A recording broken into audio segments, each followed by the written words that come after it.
Just a helpful hint, these are conversations between adults intended for adults. There is the potential for some adult subject matter or adult language.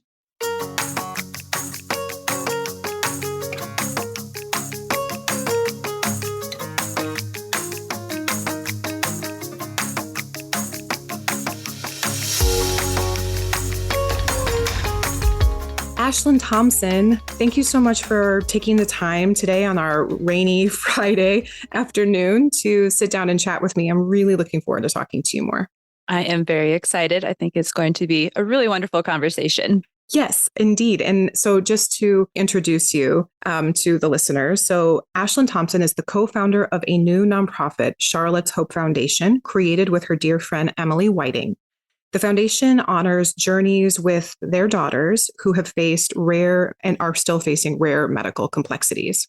So welcome to the show. I've never interviewed someone who's founded a nonprofit organization before, and I know shockingly little about families and individuals and little kiddos that are navigating the world of rare medical complexities. So I think that I think there's so many themes that whether this is your exact story or a story that's like someone can see themselves in, I don't think there's any doubt that we want our kids to be happy and healthy, and we want to feel supported, and we need community. And so I think whether you're relating to this kind of in a broader way, or if this is a story that is very near and dear to your heart and experience, I just welcome you all to listen. And Ashlyn, I'm so excited to learn from you. Well, thank you. I am very excited to be here today and honored because every time we have a chance to share our story, the whole point is to connect with somebody who needs to hear that story. And this whole nonprofit world came upon Emily and I, you said, to honor our daughters who both have faced and continue to face very rare medical conditions. My daughter, Emery, who we most often call Em, she's spunky, she's feisty, so M is a little bit more fitting at times. She was born with bladder exstrophy, there's on average maybe 300 kids a year in the US who are born with it. Mm-hmm. And there's no known cause. They call it a fluke, which as a mom, I'm guessing you can relate. Not having a true reason or understanding how something came about that drastic Not acceptable. is very hard to accept. Mm-hmm. Because I, for quite a while, just kept honestly assuming there had to be something that I did. And I beat myself up so much. But I can tell you that after a couple years worth of research, literally talking to experts around the world, I am in a place where I can say, Ashlyn, you did not cause this. It literally was a fluke. It just happened. And you know what? She's here and she's perfect. And we're exactly where we're supposed to be today because of this journey. While the pain has been unbearable at times, I wouldn't change it because of who it's making me and who I can see it's going to make her. Wow. Well, I thank you for opening up your heart and your story to share, because I mean, even to kind of go back a little bit to the language of it only affects 300 kids a year in the US. That sort of like that qualifier. And I'm sure that that's language that was sort of like that was impressed upon you through like the medical community or medical providers, but only seems to minimize. I'm sorry, you take 300 babies and you put them in a room and you tell me that's small again. Like, no way. I mean, that just... You nailed it, because like, there's all these romantic songs like You're One in a Million, but You're the World to Me, all those. But that doesn't typically apply to medical conditions. That's often not the lens that it is looked through. And because of that, there are often a lot, resources are significantly limited for rare conditions, and availability of specialists who even know what it is. It's a much smaller pool you're working with. But to your point, my daughter and my son equally are my entire world. So to tell me that, well, this is a rare condition, not as many resources go into it. Well, I'm sorry. My understanding is bladder exstrophy has been around for plenty of years. So that's all these people who are growing up and becoming adults with bladder exstrophy. So there is a very large pool for a rare disease who are actually living with it. It's not just the time of diagnosis that matters. Mm-hmm. And that's why I'm on this mission to just help parents know that your child is the most important thing in the world to you. And that's how you should live your life. And that's how you should advocate for them, that they are the most important person in the world. Yes. And that's doing your job. Oh, sorry. It's so many feelings, so many. It can be emotional. It's super emotional to talk about, honestly. But I just felt this wave of anger, and I don't know if it's coming from, I don't know what place it's coming from, but I'll voice it anyway. But it's like, what if we just let's just shave off one of the $1 billion going into creating another fucking erectile dysfunction pill into supporting something like this. I mean, it's just, but anyway, I digress. So I want to, because there's so many directions we could talk about how this has impacted you personally, how this has impacted your mental health, how this has bonded or created challenge. And like, there's a lot of directions to take, but probably a good opportunity to invite you back. But one place I really wanted to start was this language that your platform is built on turning pain into purpose. And what I'm curious about specifically for you, if you're comfortable sharing, is how do you also leave room for the pain? And I'll share a little bit from my own experience just to kind of give that question some context. So, I work in mental health. I work as a therapist, and I have seen and held space for and have been a witness to people who are in some of their deepest, darkest moments and memories. I also have witnessed and experienced personally the power of that experience not being what defines you, but being a part of you and carrying it with you, like the power of acceptance. And also, and that's not something anyone can do for you, but when the acceptance can be transformed into purpose, power, I mean, it really can. And I'm thinking back to my own, and this is something I've talked about on the podcast, so I'm very comfortable talking about it here again. But my first pregnancy, I experienced a miscarriage at 12 weeks. And I'm so sorry. Well, I appreciate you saying that. And there is, that experience made me more acutely sort of keyed in to the language we use around grief, either to dismiss it, to brush it off, to push it away, or to make it really pretty and palatable.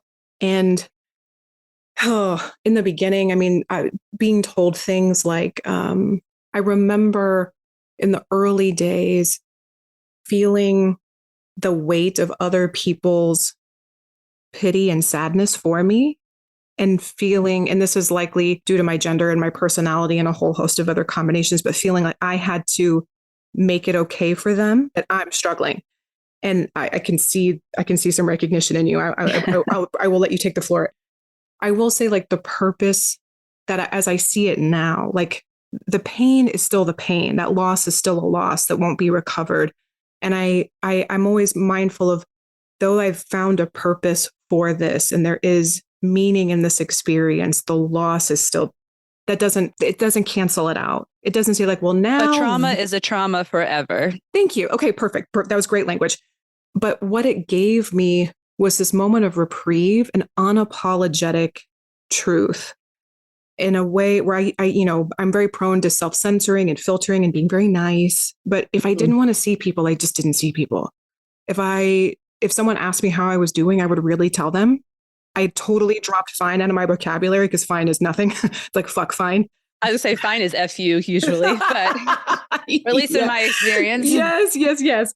And so there's a resolve and a clarity that grief gave me. And there's other things that came from it too. And what I want to circle back to is making space for the pain. And so I'm curious, how has this experience with your daughter and your friend Emily's daughter, Charlotte, how has this given purpose? And also, how are you still creating or leaving space for the trauma? So to start, I think what would be most helpful is the foundation really came into play when I reached out. Like it all started. I didn't realize what was building, right? It was coming along all this way unbeknownst to me. And when I received Emery's diagnosis at 27 weeks pregnant, the bottom of the earth fell out and I fell through the hole and there was no end in sight. I often told people that I felt like I'd been thrown over a ship, wrapped up in weights and anchors, and knew that I was going down and knew there was nothing I could do to get myself free. Like that anxiety of I'm going down and there's nothing I can do about it. And it took me about 5 days. And then I reached out to Emily because Charlotte is older. So she's, oh gosh, Charlotte would have been 4 when I reached out to Emily, or almost 4. And I have an amazing support system. I have a beautiful family. My mom, my grandmother, my sister, oh my gosh, like I struck it rich. And I'm so grateful for them. But there was something missing in the conversations that I was having that wasn't hitting a part of me that needed attention. And it was talking to another mom who was currently going through the pain of your child in pain. I was already jumping ahead. Emery was no longer the child I was pregnant with. I was already in the hospital. I was already imagining all the struggles that her life could have. Mm-hmm. And I was reeling. And so when I reached out to Emily and we started talking, I remember after I got off the phone with her, like just taking this breath and knowing like, no, I'm still not okay. But it was my first experience of talking to somebody who could feel with me versus for me. And I learned the power of that in that moment. And I continue to see that power. And to me, this doesn't just apply when it's something specific to, you know, with us, where it's we have a child facing something horrible or you lose a child. I'm sure for you, speaking to somebody who's else has experienced a miscarriage, there's a different type of conversation you can have. And those are the conversations that leave room for your pain. Yes. Well, there's also there's less words because there's a baseline understanding. Right. I actually got teary. I had a flash of a memory I haven't thought about in so long. When we went into the emergency room, because there were some challenges with the miscarriage, and which were, I mean, so many things I didn't know that are never talked about, at least not in the circle of my life. They weren't talked about.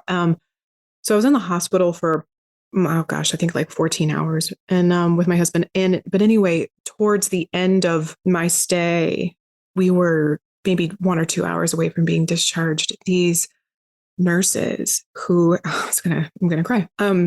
These nurses who had heard about what happened, they each came in one at a time. There were about 5 or 6, I think. And I was on morphine. I'd had morphine for the first time. I'd never tried. I was like, oh, thank you, modern medicine. You're a miracle. It's like, what was I doing with all these vitamins? This shit is great. Anyway, that was a terrible joke, by the way, listeners. Please disregard. But anyway, these women, they just came in one at a time and they held my hand and they just shared their experience with it. They just looked me in the eye and it was like they were each saying, you're not alone, you're not alone, you're not alone. And they didn't literally say those words, but it was just like this balm on a sunburn. It was just magic. That recognition is so beautiful. It's a soul recognition, I would say. That's why the words aren't needed. There's just this, I see the same light in you. And there's also something about talking to somebody who's further down that road, because that's where a lot of hope can come from. And I remember like having hope didn't seem like something I should be allowed to have, or I didn't even think it was appropriate for me to feel hopeful at the time. I just felt like I was only supposed to be devastated. And then if I was talking to somebody else, I was worried about how they were feeling and not wanting them to be worried about me. I was just taking it all on. Yeah. But when I started opening myself up to this circle that I ultimately created of people who had been there or were currently walking that path, knowing that they were further down the path made me realize, okay, I don't believe in myself right now, but it doesn't mean that I'm not capable yet. You know, it doesn't mean that I'm not capable of doing this eventually. Yeah. It reminds me a little bit of something I've heard Abby Wambach, the phenom soccer player. Yeah. She talked about, women in professional sports and when she was coming up and how limited that exposure was. But she was like, when you see it, you can imagine it. Mm-hmm. Yeah. So you saw an example in Emily of, okay, this is how this one person was able to, like 4 years from now.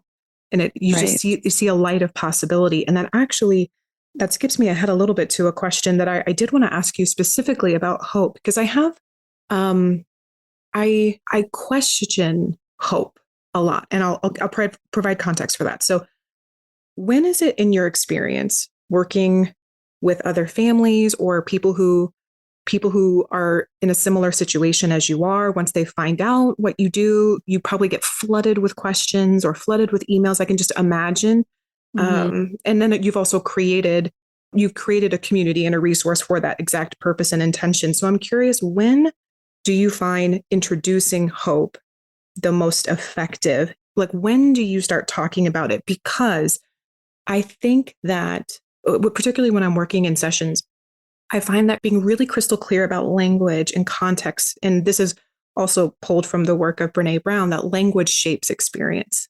So hope, I have found when working with women, say, who are in like really abusive or toxic relationships, these adages of marriage is work and you got to work hard and I still have hope. I've seen hope keep people stuck in a lot of pain. Right.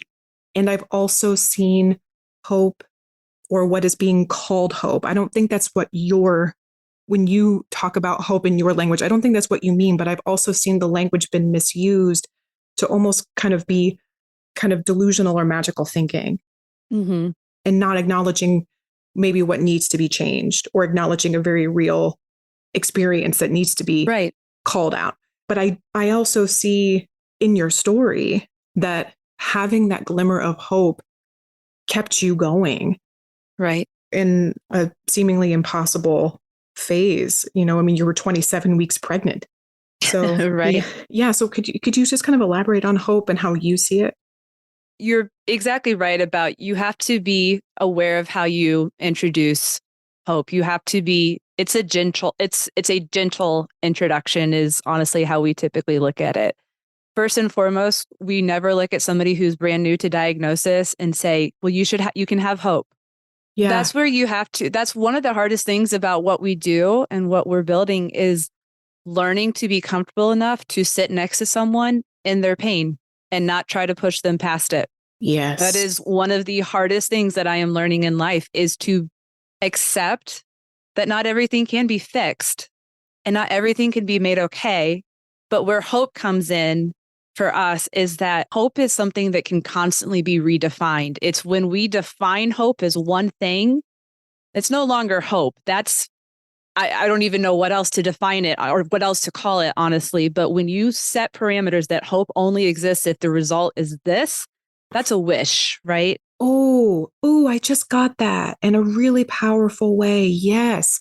Because it seems there's I think a really nice mashup of, at least in the language that I saw in, your resources, of hope and acceptance. And you're right, a wish, because that, if you can accept what is known and real in front of you, it doesn't mean more can't be revealed, or that things can't be uncovered, discovered, connected. But what it sounds like to me is you're holding space for both things to be true. It's balance. It's the reality of this experience and accepting that this is, as hard as it is, this is where we are. This is what is known currently. And there's also space for this other thing. Right. Yeah. I like that. Otherwise it's a wish. Ooh, that's good. Exactly. And the other thing about hope, and the reason that it is part of our name, Charlotte's Hope Foundation, is because we were actually introduced to this medical study by a fantastic neonatologist who we're fortunate to have on our board. And it's called Snyder's Hope Theory. And it's very interesting. I think you might actually really enjoy looking into it. But it's these series of studies that were done. And ultimately, what it was focusing on was that parents who are able to maintain a degree of hope, or being hopeful, where they're not defining that hope is only one thing, which for us often, in my scenario, is a hope is a cure, or a hope is perfect health. A hope is growing up, being able to do everything independently, move out of the house, go get married, have kids, on and on. But hope is something that we constantly have to redefine. And I know I keep saying that word, but it's because it's been such a big lesson the last couple of years for me, is learning that to embrace redefining words that I held on to very tightly, their meaning. We'll be back to the show after this short break. Have you tried journaling but haven't kept it going? Or do you have a journal right now, but you're stuck staring at a blank page? I'm here for you. I've got you covered. It's fine. Go to the show notes, click on the link that says Treasured Journal. There you will find a guided journal that I have made exactly for you. It is made with you in mind. It has all the support you need for key areas of your life. It's really easy and simple. Click the link and grab a copy today. And now, back to the show. Ashlyn, what I wanted to explore with you next was the goal of your foundation. So the goal to support, encourage, and educate parents and caregivers is part of your mission. And I was more curious, who did that for you in the beginning? Was it a person? Was it a community of people? Were there resources that you found? Did you have to kind of like hodgepodge and kind of pull this all together? I mean, it certainly sounds like Emily was one of those people for you, but I was curious, like, how did you fill that gap for yourself? And then when did you get the idea that other parents and families probably need the same thing? Right. That's a great question. So it was definitely, if I look back at that beginning chapter, it definitely looks like a very messy amateur scrapbook. Lots of pieces from here, magazine articles from there, Google this, Google that. It really started out with, I think I mentioned earlier, I am gifted with this beautiful family. I have these rock solid women in my life between my mom, my grandmother, and my sister.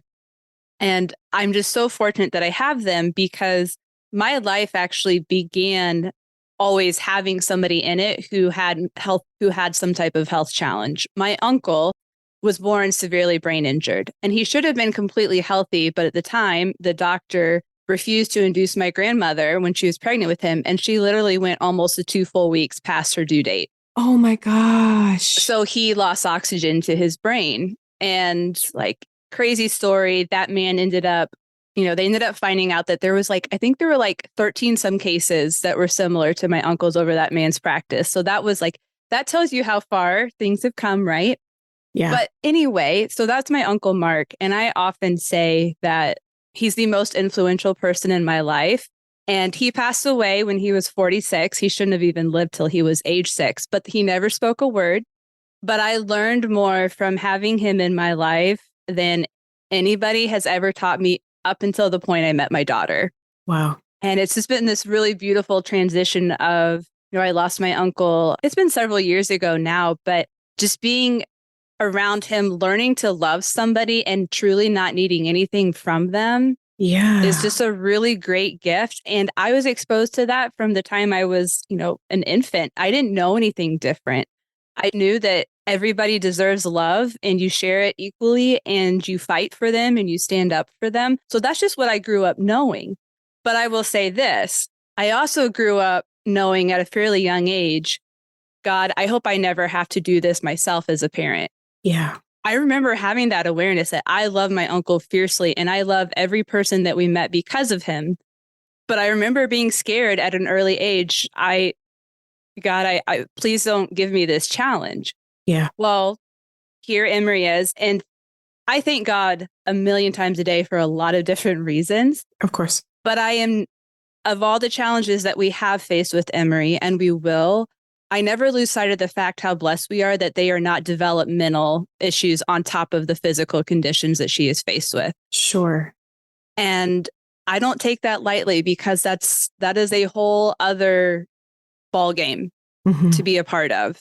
So looking at that, you can see I have this vast experience truly of being exposed to a lot more, variety of people, of, life experiences. And so I had that to draw on with my family, right? We had this wealth of knowledge and experience, but it still wasn't the same as there's just, I don't know, if it's not exactly like what you're going through, it's amazing how quickly you can pull yourself into your shell and say, nobody understands. Yeah. And you almost feel, I even somehow convinced myself that I felt bad that I didn't let their support be enough for me. And I don't know if that's just a twist of trauma. I don't know if it was just that I didn't let their support be enough for me. Are you referring to your family? Like my family support, like I remember feeling guilty that that them trying to make me feel better didn't make me feel better. It wasn't. Oh, go ahead. I was just going to say that I'm wondering if part of that is connected to them making you feel better. It didn't have to, maybe not. And maybe I'm reading in kind of mincing words a little bit too much, but it brings me back to an earlier part in the conversation that we first had with, there's a level of the conversation that doesn't need to be had with someone who understands something the way you understand it. And so possibly your grandmother might have been closer to that given her experience with her son.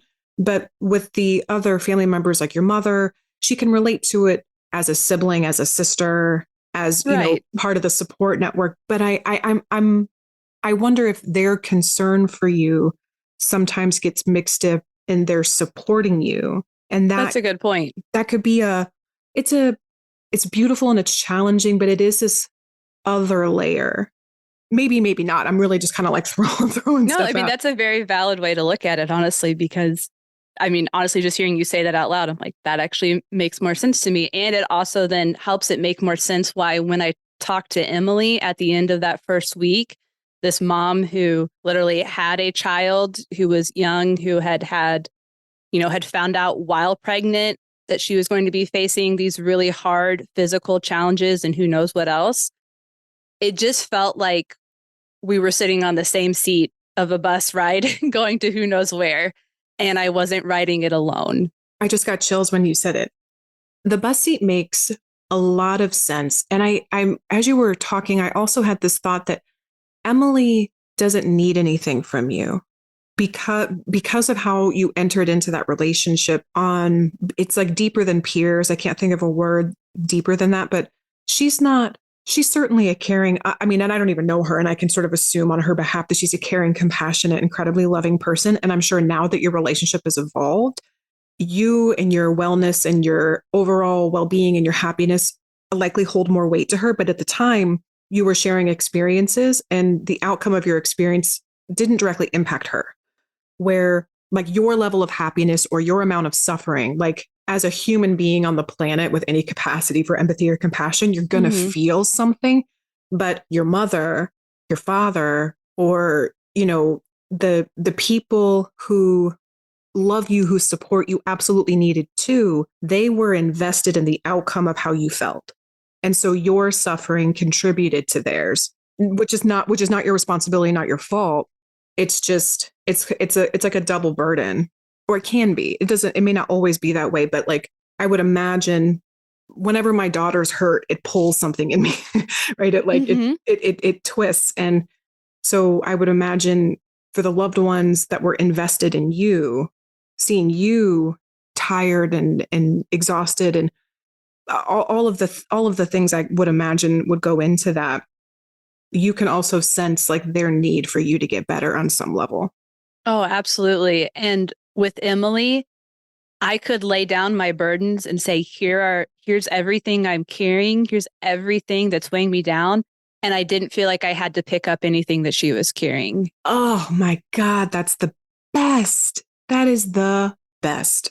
I think that's why, as much as I benefited from having the love and support that I did around me, I mean, that was a critical part. But that was the reason when I talked to Emily, who I frankly did not know very well, honestly, going into this. We had met at one bachelorette party one time, like 3 or 4 years prior. I was able to realize I can take a breath. I don't know if I'll take another one after this, but in this moment, I can feel myself breathe again. And I didn't realize how starved I was for oxygen at that point. And that was enough to probably give me my first real flicker of hope. And that hope was centered around the idea of I can survive today. Just having this moment, that means I can at least get through today. So that, oh my goodness, that was really profound. And I want to go back to I could take a deep breath and I didn't realize how much I needed oxygen. That reminded me of something. I think it was Eckhart Tolle who originally said it. He wrote The Power of Now and A New Earth. Oprah is a big fan of his. I'm more providing context for anyone listening who's like, who's this person? But it may have been him, or it could have been Pema Chodron. And they were talking about presence and meditation. And, there's a lot of, I think, tropes and stigma and a lot of different ways, a lot of different feelings maybe meditation brings up. But what I love about how I've heard those two individuals talk about it specifically is that an entire meditation can be contained in a single breath. The only thing is required is presence. Oh, that gave me chills. I love that. Meditation has become, honestly, my lifeline since this journey started. Well, you talked about when you received your daughter's diagnosis, you were 27 weeks pregnant. You were projected into a future. You were likely brought back to past events.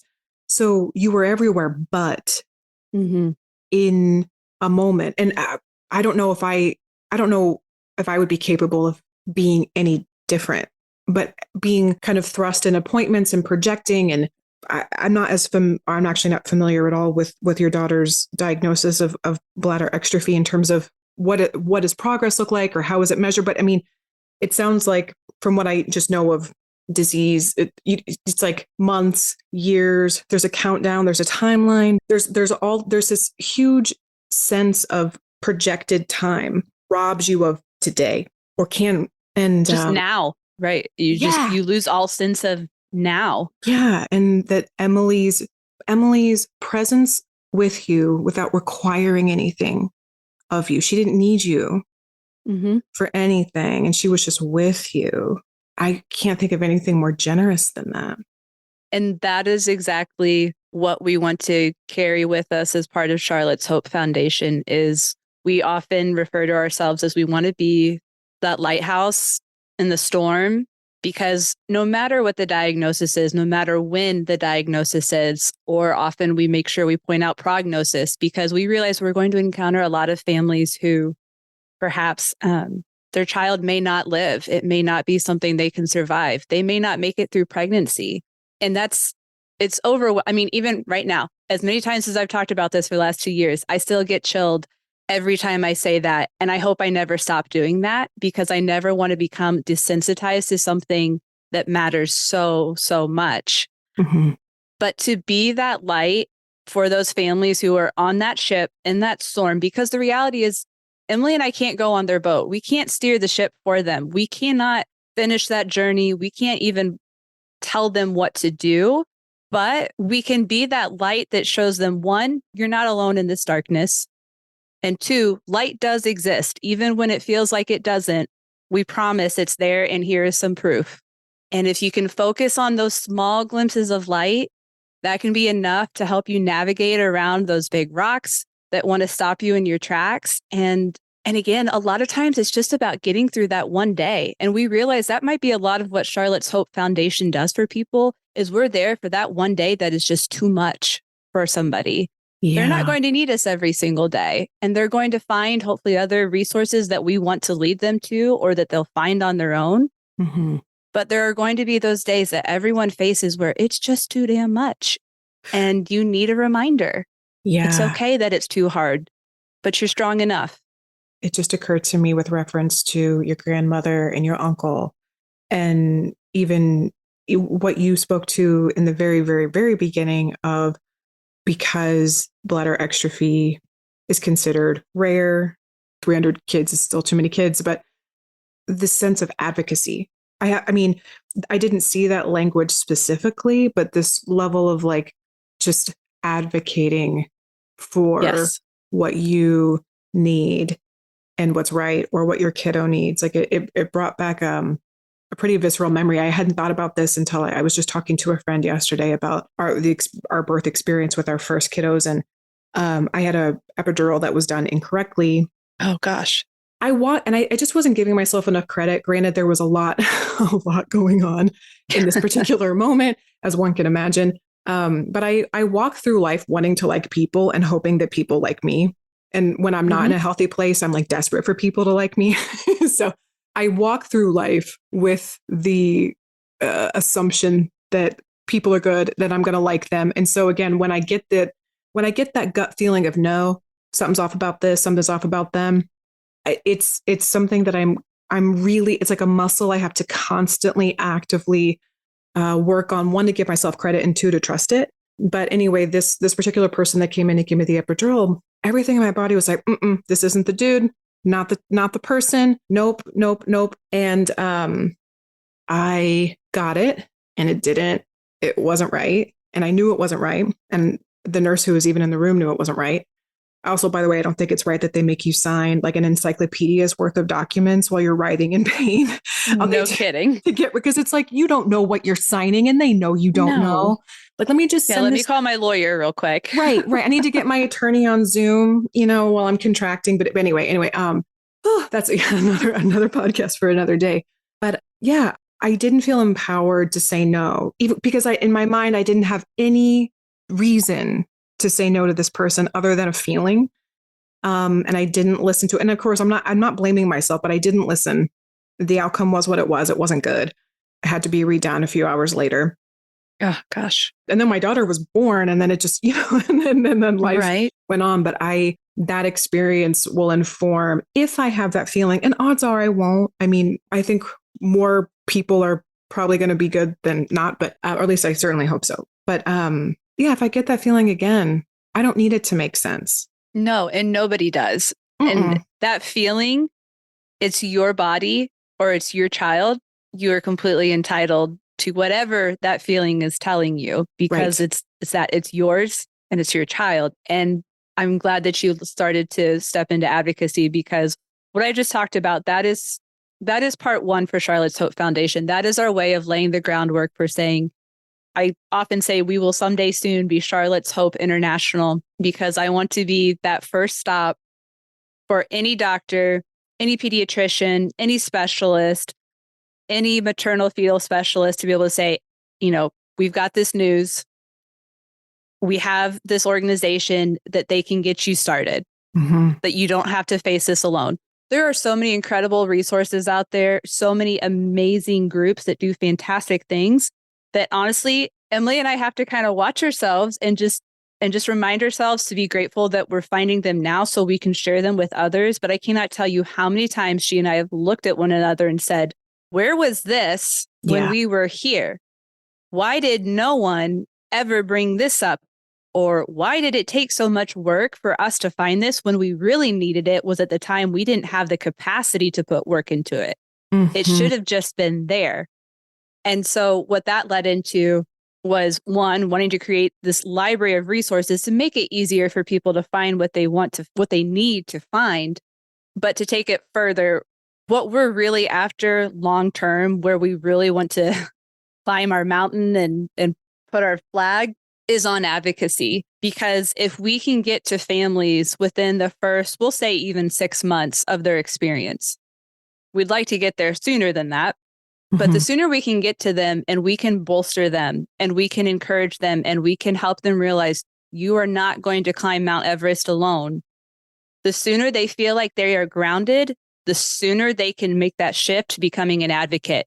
Because when you are so overwhelmed by that emotional landslide that you have every right to be experiencing, and I would challenge, if you don't think you are, you need to maybe talk some more to somebody, because that's probably a coping mechanism. If you think you're fine, you don't need to be fine in this moment. Well, it's like the Saving Private Ryan opening scene. I mean, it's an older movie to be referencing, where like the soldier lost his arm and he picked up his arm and he's just walking away with it. Like, right. You're so likely in shock, to be honest, if you're exactly. And you're right. It's shock is really what that is. But the sooner we can show up for them, the sooner they can show up for themselves and their kids. Because the biggest shock of everything that I experienced, and the same for Emily, we did not even realize the word advocate was something that was going to be part of our journeys. And looking back, we can almost laugh, but not really, because until you experience it, you really can't have your eyes open to the necessity of it. I just thought when I went into the hospital and I handed my child over to that nurse to walk her back to the OR, I knew it was torture. I knew it was the last thing in the world I wanted to do, but it was the only thing that I needed to do. I thought from there, everything was just going to be me showing up and being mom, loving on her, standing next to her, etc. I did not realize that I was going to have to go to bat for her multiple times a day, every day, and that I was going to have to challenge people who have way more letters after their name than I ever want to come after my name. Yes. Yes. And I was going to have to stare down people who were going to tell me that I was wrong. And I was going to have to dig in really deep and say, you know what? I'm her mom. I know her best. And I know that I am right, because your 5 minutes with her is not enough to inform you of making a decision. So here's what you need to know. Ooh. And that right there, that experience was what started to ignite it. It started with a fear, honestly. And I don't know if this was just personally for me, my faith journey, if this was God helping me to see what was inside of me. But I began obsessing over those kids' rooms that I would see down the hallway where there was hardly ever anybody in there except for nurses. And it was because their parents couldn't be there all day during the day. They had to work in whatever situation. And my heart was just breaking over and over and over again. And then I just started asking myself all these questions like, well, what about the kids whose parents can't be there and who don't know what they need to advocate for them? Or what about the parents or the caregivers who don't have a strong family and support circle, empowering them to be able to advocate? What if somebody doesn't even know what it means to advocate? What if they have total white coat syndrome and are terrified? And at the end of the day, it's their child who's not getting what they know that they need them to have, but it's fear stopping them. Well, and gosh, white coat syndrome, that's such a good thing to bring up too. It, because I mean, if we even think back to early childhood development, just to put my therapist hat on for a second, certainly in our culture, but it's not only our culture, to respect authorities, respect your elders, trust your parents. And sometimes there's plenty of examples of people in a position of leadership that, and let's weed out like all the fray we could get into and say, doing the best they can with the best that they know, still make the wrong choice for you. And I'm saying this as a Midwestern quintessential good girl, saying no to an authority figure. I'm almost 40, but saying no to an authority figure elicits this, I'm going to call it anxiety, but it's probably something else. It's like my nervous system just starts to rattle. Like, Danielle, don't you? It's almost like I get this tone, this like finger wagging. Don't you do it? Don't you? And it's not almost 40-year-old Danielle, I would guess, that's saying that. It's 6-year-old, 8-year-old Danielle that's saying that. 100%, 100,000%. But yeah, I think that is, love is a powerful thing. And so in the sense of your daughter, your advocacy, your work, I don't see fear as what's propelled you forward into that. It feels like love. And I appreciate that. That's definitely a more positive way to spin it. I think at the time I had very severe PTSD after Emery's hospital stay, because part of my advocacy journey was jump started by the fact that Emery almost died twice that first night due to completely accidental errors. When it comes to medical professionals, I know that every one of them has the very best intentions. Nobody would ever do anything on purpose to put her in harm's way. Intention and impact, though, are very different things, and I think also need to be accounted for as different. I apologize. Please continue. No, you're okay. And it was because we got home August 3rd, and it was, I think October 14th was when I had the final call with the director of safety over the hospital, and he confirmed and was able to give me explicit details about the policies that had been created to rectify, as best it can, the problems that occurred or the holes in the system that led to Emery's life almost being lost twice within a matter of hours. And it was 2 separate incidents that should have never been able to happen, but they did. And it took coming out of that, just the trauma of experiencing that, honestly, took so much to climb out of. But after about 3 days, once I started to get more information, then I was a dog with a bone. And once I had enough information, I was not letting go. And I know it got every week I was in the hospital, it was, I need to speak to somebody about what happened because I haven't heard the answer to what's going to be done to make sure it doesn't happen to the next kid. And I called either every week or every other week until it was completely done in October. And I am very proud of that hospital. I mean, I really mean that I'm very, very proud of how they handled it and they took it very seriously. But it definitely opened my eyes to things that I never would have seen. And I think this is all part of my journey. I can't say for sure, but I'm very grateful that my daughter was strong enough and healthy enough going into it. She was able to survive that because I could be very easily telling a different story in my life. Mm-hmm.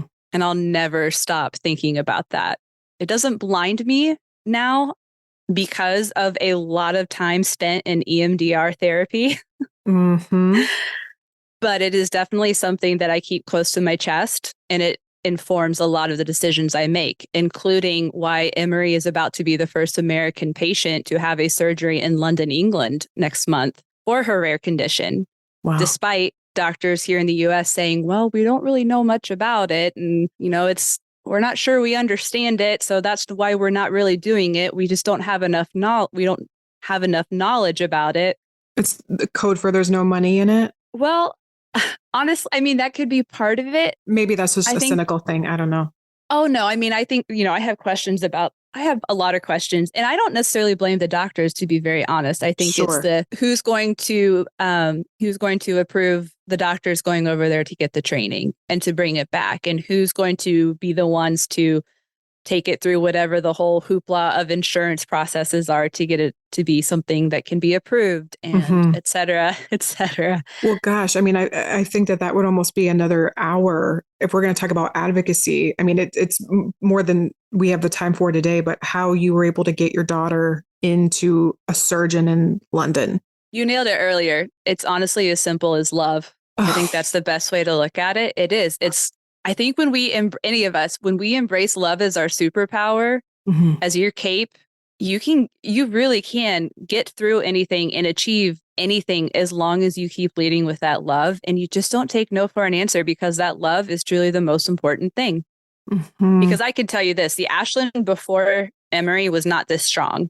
I would never have pushed past the doctors like I have.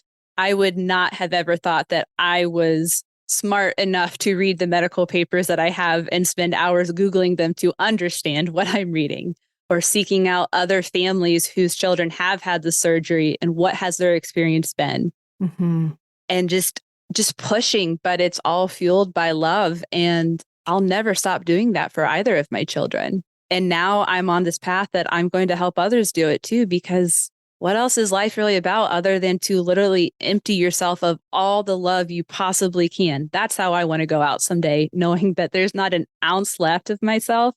I want to be able to say, oh, I'm trying to remember his last name.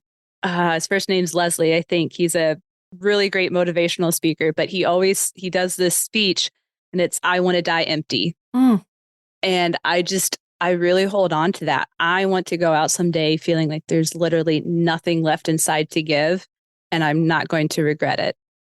I'm going to wish something. I'm going to yes and that for you. That's an old improv thing. That holds value for you. And I firmly believe, and a belief is just a thought we keep thinking, but I believe that love is reciprocal. You can't put it out without it coming back to you. So I don't know if you'll ever run empty. I think love is infinite and reciprocal. So my hope for you is that you never run dry, that you never run empty, and that you're so full. It's like you're satiated after the best meal on your last day, because all the love you put out has come back to you. But that's just my little spin on top of another beautiful sentiment. But I want to ask you, speaking of keeping you full, you wrote, I read this. So dark chocolate is your daily vitamin. Please tell me more about this. Please tell me more about this, because I think in all of the seriousness and the gravity and the importance of all the things we've talked about, what I love about this little dash of dark chocolate humor is that there's still room for lightness and pleasure and maybe survival. I mean, dark chocolate can be survival. Like I'm holding on. I'm pretty sure it has antioxidants in it too. Like there are definitely some health benefits to dark chocolate. So I'm taking that one I'm holding on to that. That's great. So I am enjoying getting to see what apparently was myself in my daughter, because Emery is apparently the exact same way I was. Like, you can't find Emery at my mom's house, then you know to go check the M&M jar that gets moved around a lot, and they are dark chocolate M&Ms. That girl has been able to find those since she was up on both feet. But yeah, no, chocolate is just, it is funny. Like I really care about health and fitness. And it's mostly because I care about how I feel. Having, had so many health and crazy health things occur in my family, I feel like every year I become more aware of what I'm doing, how it impacts not only me, but my family.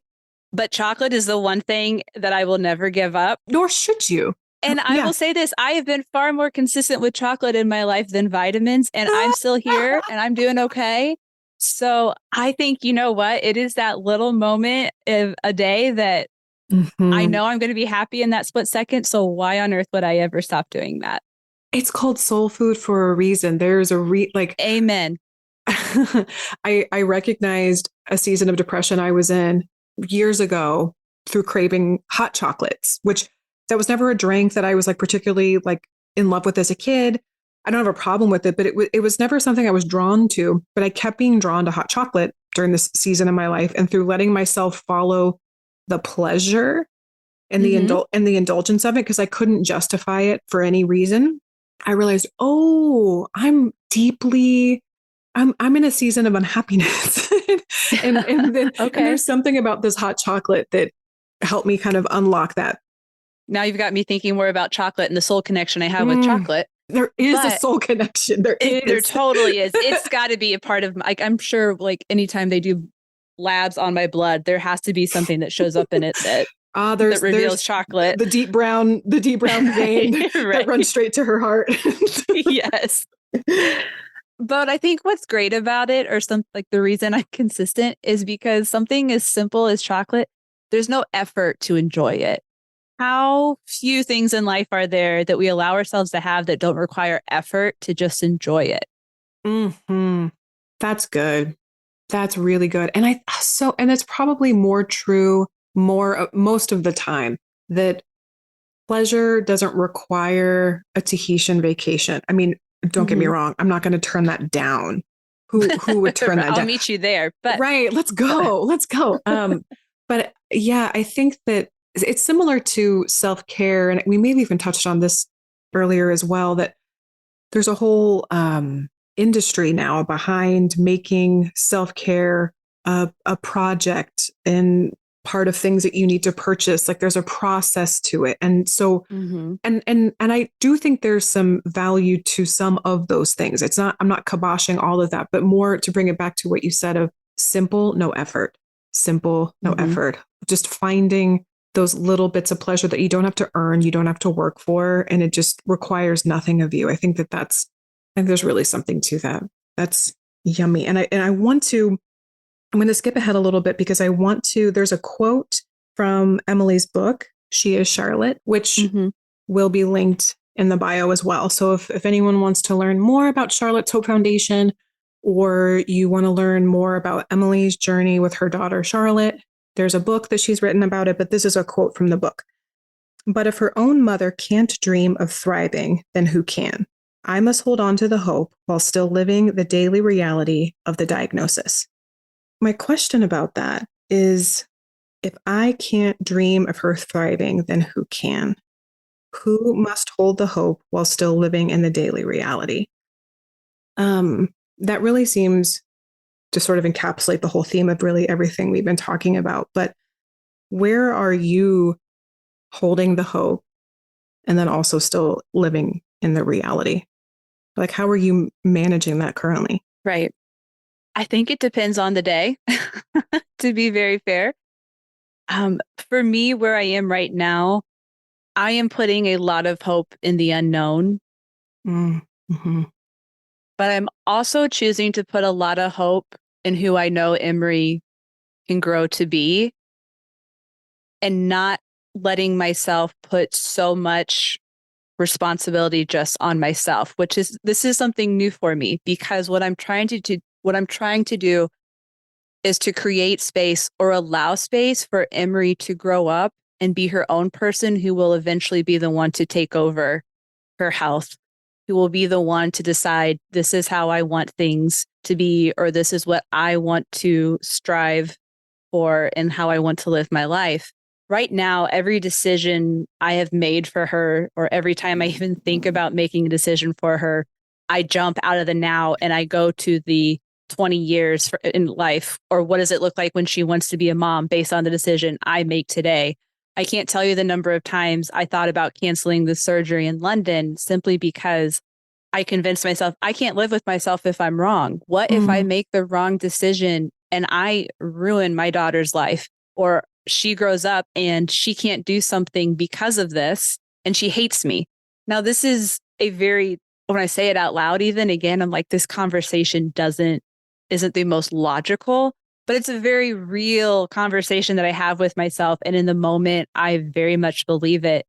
But what I have to remind myself, and I'm so grateful that Emery shows her beautiful spirit to me every day. I mean, this girl is just out of this world. Like, everybody should have the chance to know Emery or someone like her. She's just magnetic and she is a force.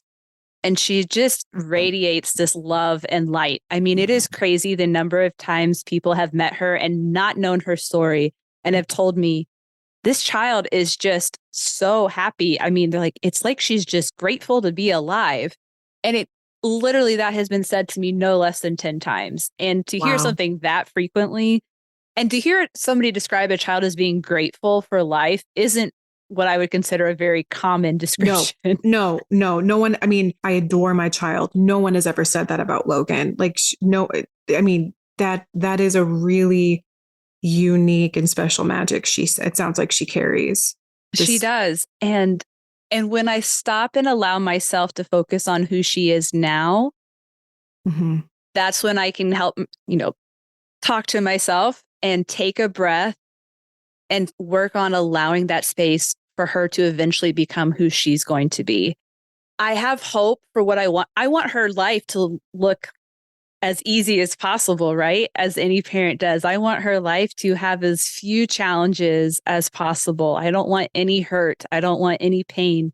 But that's also completely unrealistic, because even without this diagnosis, pain and hurt and challenges are a part of life, but they also don't have to be the bad part of life.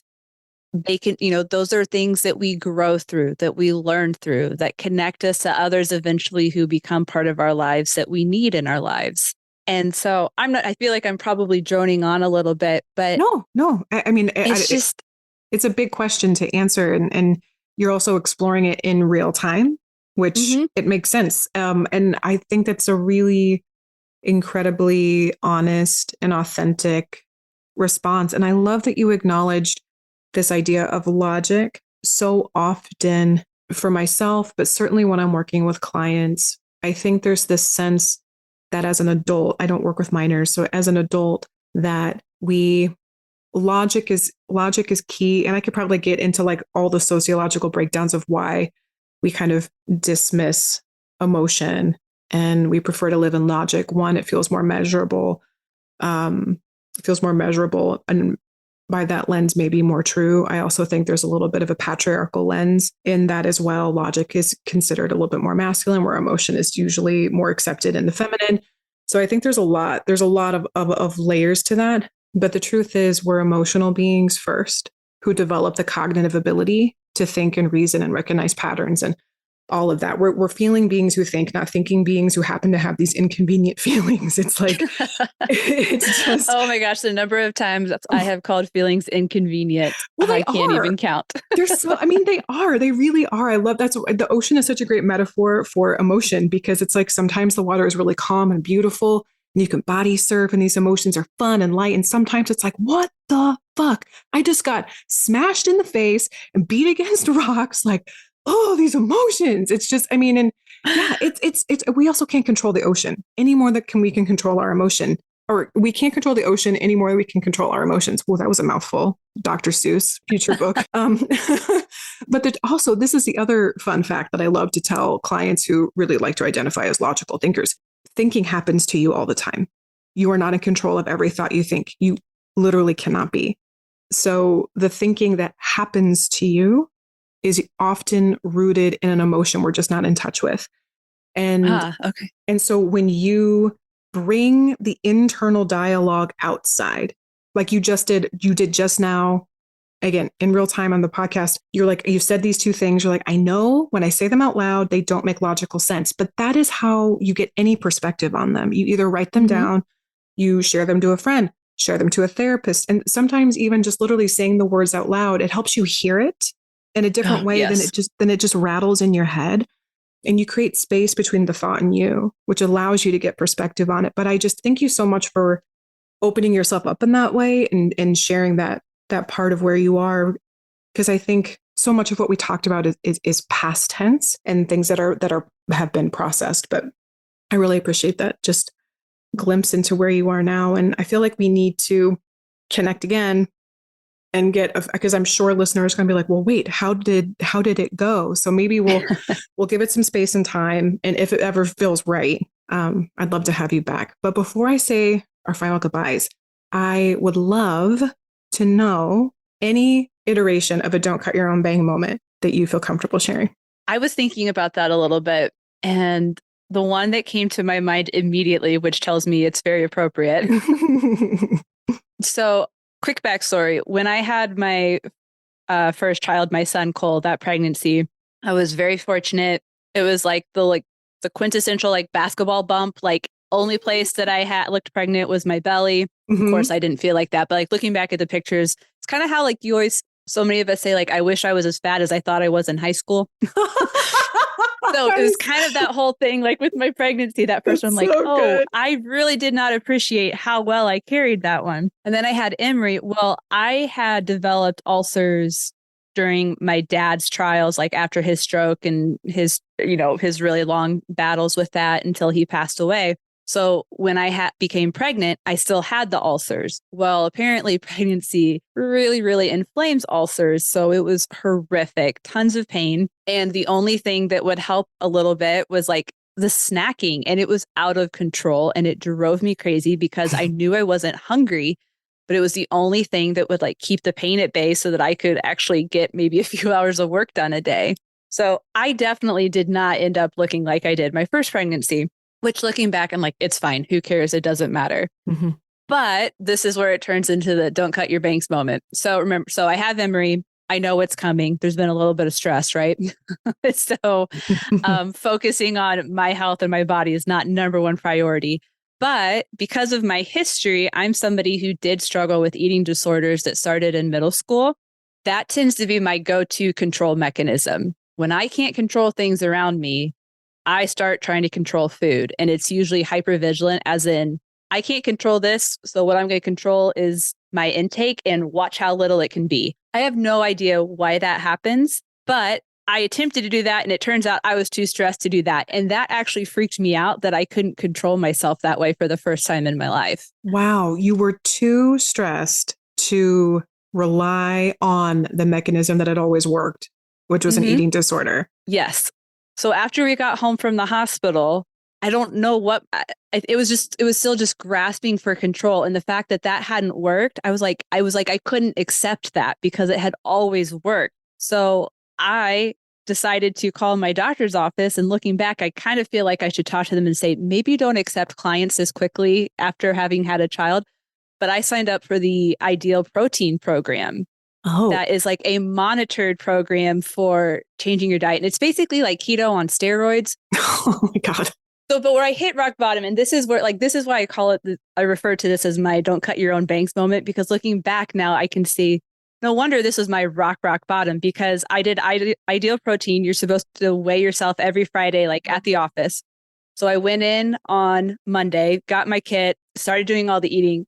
By Thursday, I was so sick with this keto flu and felt so horrific that I know that a lot of people push through, and props to people who that works for. I know there's a lot of people that have had huge success with it. That is awesome.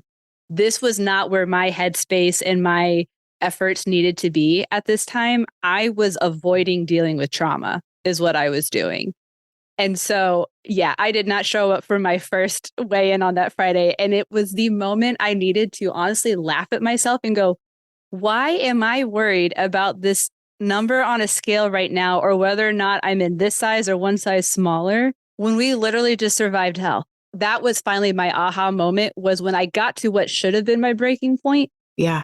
And then it was like, I didn't trust myself. So I pushed it one step further. Yeah. And then I realized I've got nowhere else to go. And it is just the only option is to give myself some grace. And I've been on such a better health journey since then. And I'm really proud to say, like, honestly, this is the longest I've gone in my life without reverting back to basically controlled starving. Congratulations. Thank you. That's a big deal because you're still also in it. Like you're preparing to go to London. Like that's really powerful. And thank you. Thank you so much. You're welcome. Mm-hmm. Well, this has been a pleasure. Beyond that, I mean, and what a story and what a mission and what great work to be able to extend and connect to others and champion. And I just want to thank you so much for your time and anyone listening. All of the information that has been referenced as far as Emily's book, Charlotte's Hope Foundation, it'll be linked in the show notes. So you can check that out. You can learn more. If you or anyone that you know personally, or even just through the grapevine, I mean, if nothing else through this, what you've heard is that if someone even 10, was the 7 degrees of Kevin Bacon removed from you, could potentially be impacted by this, or a situation like this with their family. My gut tells me, my hunches, and it sounds like I think Ashlyn would agree. I don't know if extending this resource, like, it's okay if it comes from a virtual stranger. Absolutely. Everyone knows someone.